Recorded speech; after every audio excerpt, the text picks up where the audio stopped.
Olá, meus amores, boa tarde, tudo bem com vocês, né? Aqui quem vos fala é a professora Elaine Dark e hoje nós vamos fazer a correção do PET volume 3 de História, semana 4, página 71 a 74, oitavo ano.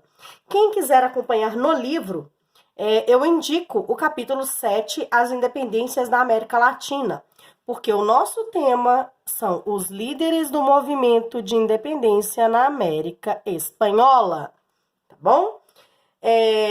Nós vamos falar especificamente, praticamente o tempo todo, nessas primeiras atividades aqui, sobre Tupac Amaru, ou Tupac Amaru, tem várias nomenclaturas, que era conhecido como a Fúria Inca.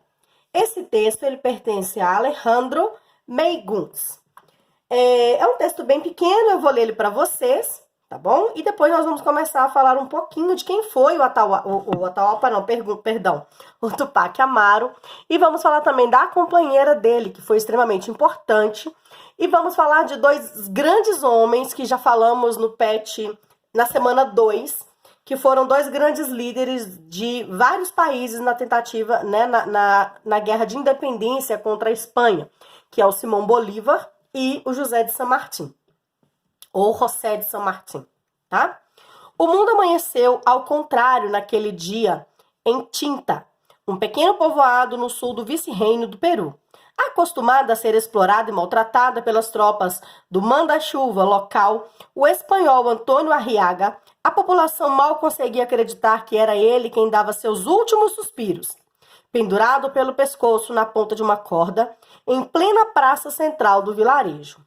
Ao seu lado, comandando a execução, estava José Gabriel Tupac Amaru, vestido para a guerra, com o tradicional ornamento inca em forma de um sol dourado no peito. Convocava aos berros índios mestiços e negros para lutar contra a dominação espanhola. Número 1. Gente, só para falar para vocês rapidinho, o Tupac Amaru, ele era um indígena, né? Ele era da região do Peru, e ele é um dos nomes mais importantes no início da Revolução, digamos assim, contra os espanhóis, tá? É um dos grandes líderes da Revolução peruana, principalmente, contra os espanhóis. Na região dos Andes, a difícil situação em que a população indígena estava submetida fez eclodir, mesma coisa que iniciar, uma revolta que ficou conhecida como Rebelião de Tupac Amaru. Naquele 4 de novembro de 1780, com o corpo de Arriaga balançando atrás de si, Tupac Amaru, descendente da linhagem imperial dos Incas, declarou que não existiam mais impostos e que os escravos estavam livres. Foi o início de uma rebelião que se espalharia pelos Andes e chegaria até os altiplanos bolivianos, diz Júlio Vera del Carpio, historiador da Casa da Cultura Peruana em São Paulo. Quase 300 anos depois de os espanhóis desembarcarem na América, o Filho do Sol estava de volta. Por que Filho do Sol, gente? Porque os incas adoravam ao sol, né? Para eles era o deus mais poderoso de tudo, era aquele que dava vida a todas as coisas. E que na verdade não está muito errado, né? Porque nós precisamos do sol, não um sol escaldante, mas nós precisamos do sol, né? E para eles, o Tupac Amaru era praticamente o deus Inti, que era o deus sol para eles, né? Que estava dando vida a eles de novo, dando liberdade. A imagem abaixo é uma nota de 500 intis, com a imagem de Tupac Amaru II, líder do movimento Inca. Analise o documento e em seguida responda as questões. Aqui nós temos a moeda, né, gente? A nota, tá? Quem foi Tupac Amaru II? Ele foi um indígena peruano que organizou uma revolta contra a metrópole Espanha. Seu nome verdadeiro era José Gabriel Teve. Ele possui uma boa instrução, né? Ele era estudado, tendo contato direto com as ideias e estudos iluministas. Olha o iluminismo aqui de novo, gente. Quando eu falei para vocês lá, quando a gente começou as aulas, em fevereiro, que o assunto iluminismo ia ser um assunto que a gente ia trabalhar o ano inteiro, eu não estava mentindo, tá? Ele vai e volta em todos os assuntos, até em um lugar que a gente nunca imaginou que fosse estudar. Então, o Tupac Amaru, ele era peruano, indígena, né, descendente dos imperadores incas, e foi ele que organizou uma das grandes revoltas contra a Espanha, tá? Na tentativa de independência da região do Peru. Na imagem abaixo, você observa uma fotografia de Micaela Batista, esposa de Tupac Amaru. Faça uma pesquisa em seu livro didático ou na internet e descubra o papel que ela exerceu na revolução de Tupac Amaru. Aqui eu vou mostrar para vocês a imagem dela, da Micaela, tá aqui no cantinho. Quem foi essa mulher, né? Ela comandava tropas, que muitas vezes ela mesma recrutava junto à população. O que é isso, gente? Ela era tão grande, ela era uma líder tão nata, que ela mesma recrutava, ela mesma convocava, ela ia até a população e convocava as pessoas a lutar com ela, né, ao lado dela, contra os espanhóis. Praticou várias ações governamentais, ela ajudava a governar, ela era digamos assim, uma primeira dama, né, porque ela era esposa do Tupac Amaru, mas ela era extremamente participativa, politicamente falando. Era a administradora das finanças, ou seja, ela que organizava a questão financeira, a questão do dinheiro, onde gastar, o que comprar, o que não comprar. Mobilizava a população, o destacamento, né, o exército, e ainda administrava as terras lideradas pelos revoltosos. Ou seja, todas as terras que eram conquistadas, ela era a pessoa que ia lá e falava, olha, nós vamos fazer isso, construir aquilo. Ela era responsável por organizar, digamos assim, as conquistas, né, e as terras que os revoltosos conseguiam conquistar. Número 2. A Revolução Haitiana foi liderada primeiramente por Toussaint Louverture, considerado por muitos como o maior revolucionário negro das Américas. Em 1802, foi preso por tropas francesas e enviado para a França, onde ficou até a sua morte, abril de 1803, decorrente da má nutrição e tuberculose.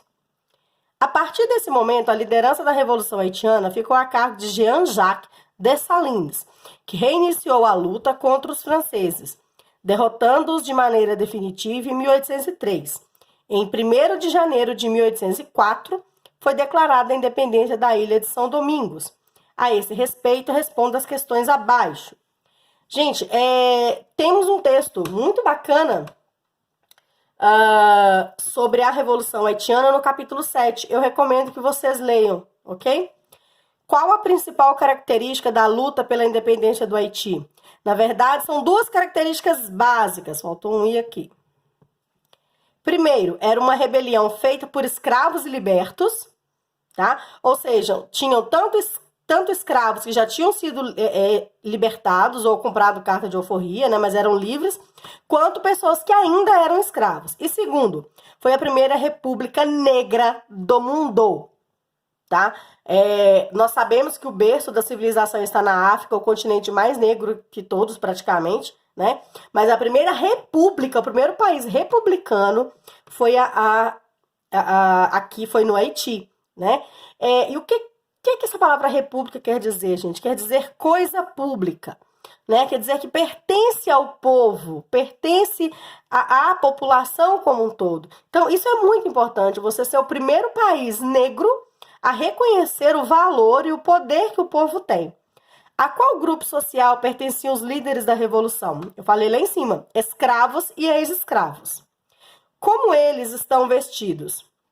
Aqui nessa imagem, como um soldado do exército francês, né? Mesmo eles sendo contrários aos franceses, eles utilizaram depois o uniforme para simbolizar que eles agora que são os representantes lá no Haiti. Qual a impressão que as imagens lhe causam? Resposta pessoal, tá? Mas eu coloquei a minha aqui e vocês podem colocar a de vocês. A imagem representa um soldado que defendia a França, porém, diante da luta de seus semelhantes, reconhece o seu verdadeiro lugar e muda de lado. Esse soldado, gente, ele era francês, só que ele muda de lado. É o Jean-Jacques Dessalines, né? Ele era haitiano, tá? Mas ele era descendente de franceses. Letra E. Se você tivesse a oportunidade de escrever uma carta aos líderes da Revolução Haitiana, o que você diria a eles? Essa também é uma resposta pessoal. Claro que eu não vou fazer uma carta, que senão ia ficar enorme. Eu pus uma frase. Pode colocar. Na verdade, eu nem pus. Mas eu falaria para eles que lutar pela liberdade é lutar pela humanidade, né? Mas você pode colocar uma frase incentivando e dando sua opinião de liberdade. Essa resposta é totalmente pessoal, tá bom? Na América do Sul, os principais líderes da luta pela libertação das colônias espanholas foram os crioulos. Vocês lembram daquele quadro que a gente preencheu na semana 2? Pois é. Simão Bolívar e José de San Martín foram os principais. A esse respeito, responda.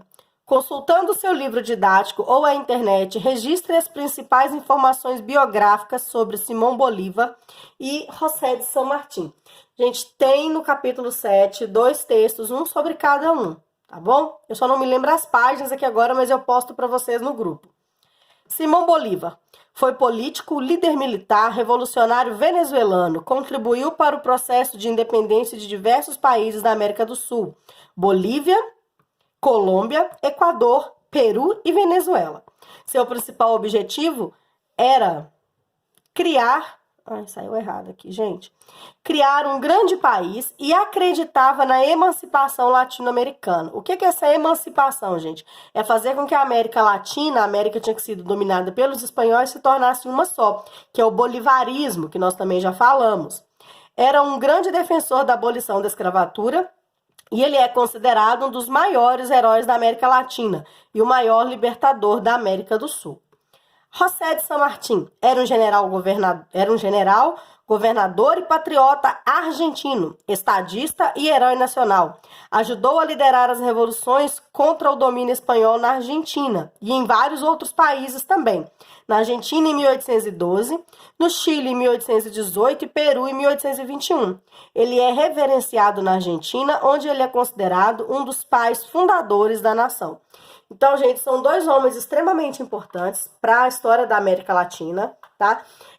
A América Latina, povos colonizados por espanhóis, devem muito, né, a esses dois homens que lutaram em prol da independência de vários países, tá bom?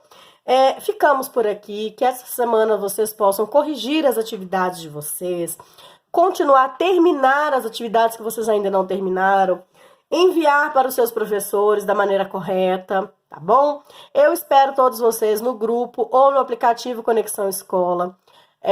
Podem me procurar à tarde, tá? De segunda a sexta, que eu vou atender vocês. Podem me chamar no grupo ou no privado. Abraços, fiquem com Deus. Professora Elaine Dark fica por aqui. Na próxima semana, nós já vamos dar início ao PET 4, ok? Beijos!